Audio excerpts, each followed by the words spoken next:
Hello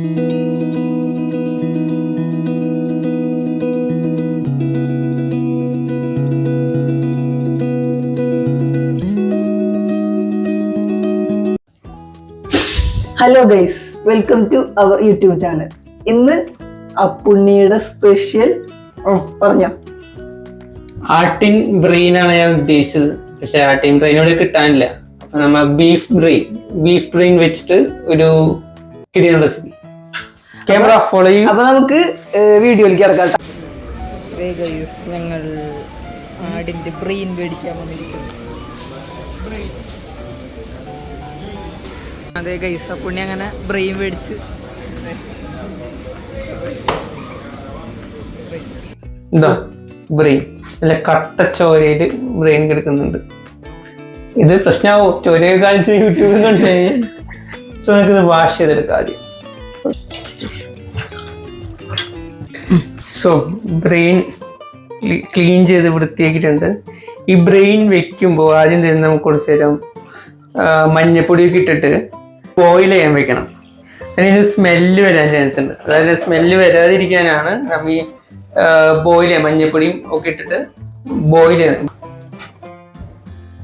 കുറച്ച് മഞ്ഞപ്പൊടി just ഒന്ന് ഇട്ടിട്ട് ഒന്ന് ബോയിൽ ചെയ്യണത്. വേണമെങ്കിൽ കുറച്ച് ഇഞ്ചിയും വെളുത്തുള്ളിയൊക്കെ ഇടാം, പക്ഷെ ഞാൻ ഇടുന്നില്ല. ഞാൻ കറിയിൽ കുറച്ചും കൂടി കൂടുതൽ ആഡ് ചെയ്യുന്നുണ്ട്. കാരണം സാധാരണ കറിയിൽ ആഡ് ചെയ്യുന്നേക്കാളും കുറച്ച് കൂടുതൽ ഈ ബ്രെയിനൊക്കെ വെക്കുമ്പോൾ ആഡ് ചെയ്യണം. ഇഞ്ചി ആയാലും വെളുത്തുള്ളി ആയാലും. ബോയിലിംഗ് കഴിഞ്ഞിട്ടുണ്ട് കേട്ടോ. ബോയിലിംഗ് കഴിഞ്ഞപ്പോൾ ഇത് ഇങ്ങനെ ഇങ്ങി വന്നു. ഇനി നമുക്ക് കുക്കിങ്ങിലേക്ക് കിടക്കാം. ഇത് മാറ്റി വെച്ച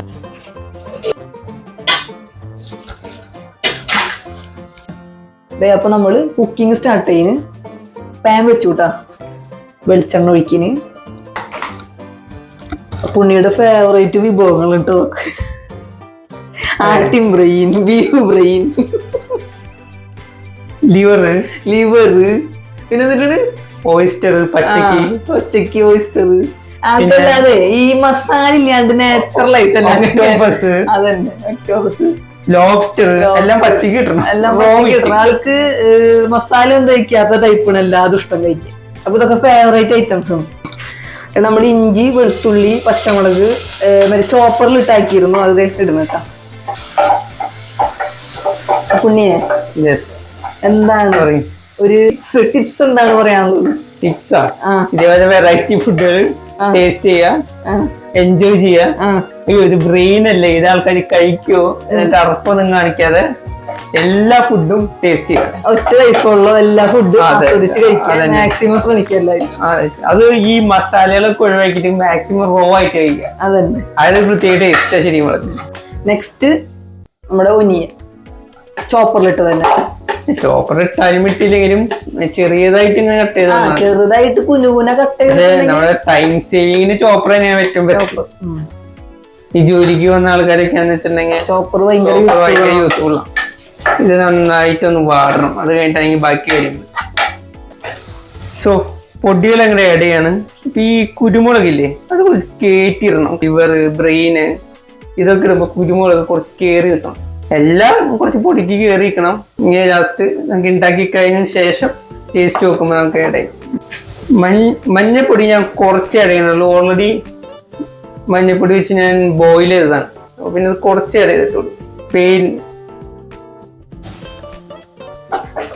ഇപ്പൊ എല്ലാ മസാലയും നമ്മൾ ആഡ് ചെയ്തു, ഉപ്പിട്ടു. ഇനി ഒന്ന് മൂത്ത് വഴണ്ട് വരട്ടെ. പിന്നെ മുളക് ആഡ് ചെയ്തിട്ടില്ല. മുളക് ഞാൻ അങ്ങനെ ആഡ് ചെയ്യാറില്ല. ഈ റെഡ് ചില്ലി ഇല്ലേ, റെഡ് ചില്ലി ഞാൻ അങ്ങനെ അധികം ആഡ് ചെയ്യാറില്ല. റെഡ് ചില്ലി ആവശ്യമുള്ള ആൾക്കാർക്ക് അത് ആഡ് ചെയ്യാം. ഞാനത് മനഃപൂർവ്വം ഒഴിവാക്കിയതാണ്. ഞാൻ എരിവ് അത്രയ്ക്ക് അങ്ങോട്ട് കഴിക്കാറില്ല. മാക്സിമം ഇപ്പൊ എരിവ് കഴിക്കുന്നുണ്ടെങ്കിൽ തന്നെ നമ്മുടെ സാധാ നോർമൽ ചില്ലി ഇല്ലേ, മുളക്, അതാ യൂസ് ചെയ്യുക. മുളക് പൊടി ഞാൻ യൂസ് ചെയ്യും. ഞങ്ങൾ രണ്ടുപേരും എരിവ് കുറച്ചു. ഇവിടുത്തെ ക്ലൈമറ്റും നമുക്ക് നല്ല ചൂടാണ്. അപ്പൊ എരിവൊന്നും അധികം നല്ലതല്ല ഹെൽത്തിന്. അപ്പൊ രണ്ടുപേരും ഇപ്പൊ കുറവാണ് കേട്ടോ. എരിവ് മല്ലിപ്പൊടി ഇട്ടു.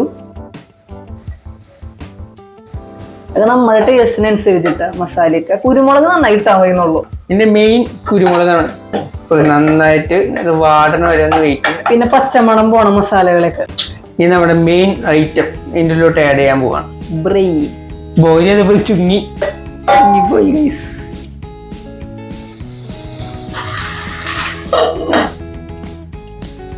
അപ്പൊ മയിലിട്ടതേ മൂടി വെച്ചുട്ടാ. ശരിക്കിത് കട്ട് ചെയ്തിട്ട് ഉടച്ചെടുക്കണമായിരുന്നു നല്ലത്. നമ്മത് കട്ട് ചെയ്യാതെയാണ് ചെയ്യുന്നത്, അപ്പൊ കുറച്ച് ബുദ്ധിമുട്ടുണ്ടാവും.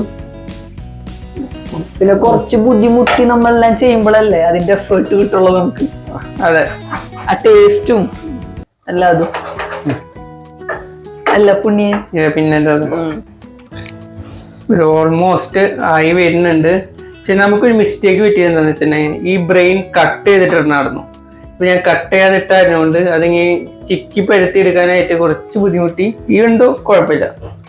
കുറച്ച് നേരം കൂടിയും വെക്കുക. അത് കഴിഞ്ഞിട്ട് കുറച്ച് മഞ്ഞപ്പൊടിയും കുരുമുളകും കൂടിയും ചേർക്കണം. അത് കഴിഞ്ഞിട്ട് നമ്മുടെ ഏകദേശം ബ്രെയിൻ റെഡിയാവും. കുറച്ച് വേപ്പില് മല്ലിയില എടുത്തിട്ടുണ്ട്, അത് ഇതിലേക്ക് ഇടുന്നു. മല്ലിയിലൊക്കെ ഇട്ട് നല്ല എക്സ്ട്രാ ഒരു ടേസ്റ്റും സ്മെല്ലൊക്കെ ഉണ്ടാവും. സംഭവം വെന്ത് സെറ്റ് ആയിട്ടുണ്ട്.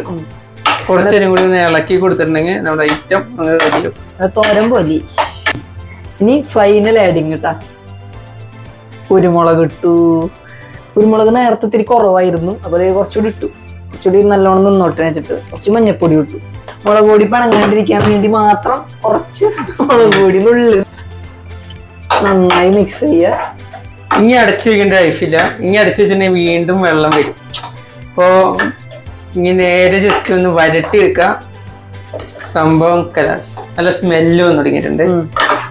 സ്മെല്ല് വന്നു തുടങ്ങി. മറ്റേ മല്ലിയിലൊക്കെ ഇട്ടപ്പോഴേ പിന്നെ മസാലയൊക്കെ ചേർത്ത് ആഡ് ചെയ്തപ്പോൾ വേറൊരു സ്മെല്ലും കൂടി വന്നു തുടങ്ങി. നാട്ടി വെച്ചിട്ട് നമ്മുടെ എൻ്റെ അമ്മയുടെ വീട്ടിലില്ലേ, ഇടയ്ക്കിടയ്ക്ക് ഇത് ആട്ടിൻ തല കൊണ്ടുവരും. എന്നിട്ട് ആടിൻ്റെ കൊപ്റ്റിനും ബ്രെയിനും ഒക്കെ ഇടയ്ക്കിടയ്ക്ക് കഴിക്കാറുണ്ട്. അത് നൊസ്റ്റാൾജിക് ഫീലിങ്സ്. എനിക്ക് ഭയങ്കര ഇഷ്ടമുള്ള ഫുഡാണ് അത്. ആടിൻ്റെ തല, പിന്നെ ബ്രെയിൻ. ഈ സൂപ്പ് ഉണ്ടാക്കാൻ വേണ്ടി ആട്ടിൻ തല കൊറ്റിനൊക്കെ വെച്ചിട്ട് സൂപ്പ് ഉണ്ടാക്കില്ലേ, അതിന് വേണ്ടിയിട്ട് കൊണ്ടുവന്നതാ അമ്മാമയ്ക്ക് കഴിക്കാനായിട്ട്. ഇപ്പൊ അമ്മാമ നമ്മുടെ കൂടെ ഇല്ല, അതൊരു മിസ്സിംഗ് ആണ്. അങ്ങനെ ഗൈസ് ദേ നമ്മുടെ ഐറ്റം ഇവിടെ റെഡി ആയിട്ടുണ്ട് കേട്ടോ. പിന്നെ കുറച്ച് ഈ തട്ടുകട ഫീലൊക്കെ വരുത്താൻ വേണ്ടിയിട്ട് വേണമെങ്കിൽ ഇത് ഒരു പ്ലേറ്റിലോട്ട് മാറ്റുമ്പോൾ ജസ്റ്റ് നമുക്ക് മുകളിൽ കൂടെ കുറച്ച് ഓണിയനൊക്കെ സവാളൊക്കെ ജസ്റ്റ് ഇങ്ങനെ മുകളിൽ ഇങ്ങനെ വിതറൊക്കെ ഇട്ടിട്ട് ഒരു സ്റ്റൈല് വരുത്താം. അങ്ങനെ കഴിക്കുമ്പോഴും ഒരു സ്റ്റൈൽ തന്നെയാണ്. സ്റ്റൈലും ടേസ്റ്റിയുമാണ്. ആ പുണ്ണിയുടെ ടേസ്റ്റ് നോക്കിയിട്ട് പറയാൻ പോട്ടോ. എന്താ നല്ല ചൂടുണ്ട്, നല്ല ചൂടില് ഇതാ കഴിച്ചു. ഇതിന്റെ ടേസ്റ്റ് ഇഷ്ടമുള്ള ആൾക്കാർക്ക് അത് ട്രൈ ചെയ്യാൻ പറ്റിയൊരു റെസിപ്പിയാണ്. ഈ ആട്ടിൻ തല, ബ്രെയിൻ ഇതൊക്കെ ഇഷ്ടമുള്ള ആൾക്കാർ ജസ്റ്റ് ഇതൊന്ന് വീട്ടിൽ ട്രൈ ചെയ്ത് വെക്കണം. ആ ടേസ്റ്റ് ഇഷ്ടമുള്ള ആൾക്കാർക്ക് ഇതിന്റെ ഈ റെസിപ്പി പിടിക്കുള്ളൂ കേട്ടോ. ചില ആൾക്കാർക്ക് ഈ ആടിനെ കഴിക്കാത്ത ആൾക്കാരുണ്ട്. ആട്ടിൻ തലയൊക്കെ കേൾക്കുമ്പോൾ തന്നെ ശ്രദ്ധിക്കാൻ വേണ്ട ആൾക്കാർക്കൊന്നും ഈ റെസിപ്പി പറ്റില്ല. ഇത് ഇങ്ങനത്തെ സംഭവങ്ങളൊക്കെ തിന്ന് ഇഷ്ടപ്പെട്ട ആൾക്കാർക്ക് ഈ ഒരു റെസിപ്പി ട്രൈ ചെയ്ത് നോക്കിയിട്ടുണ്ടെങ്കിൽ നല്ലൊരു ബ്രെഡൊക്കെ കൂട്ടി നല്ല അടിപൊളിയായിട്ട് കഴിക്കാൻ പറ്റുന്ന കിടിലൻ റെസിപ്പിയാണ്. ബീഫ് തല തോരൻ. പിന്നെ ഇത് ഞാൻ ഉണ്ടാക്കിയോണ്ട് പറയല്ല, സംഭവം നല്ല ടേസ്റ്റ് ഉണ്ട്. നിങ്ങൾക്കും ട്രൈ ചെയ്ത് നോക്കാവുന്നതാണ്. എല്ലാം കഴിഞ്ഞു കേട്ടോ, ഫിനിഷായി. നല്ല സ്മെല്ല് വരുന്നുണ്ട്. നേരത്തെ എനിക്ക് ശരിക്കും കഴിക്കാൻ പറ്റില്ല, കുക്കിങ്ങിൻ്റെയും ഭയങ്കര ചൂട് കിടക്കും. ഇപ്പം ഞാൻ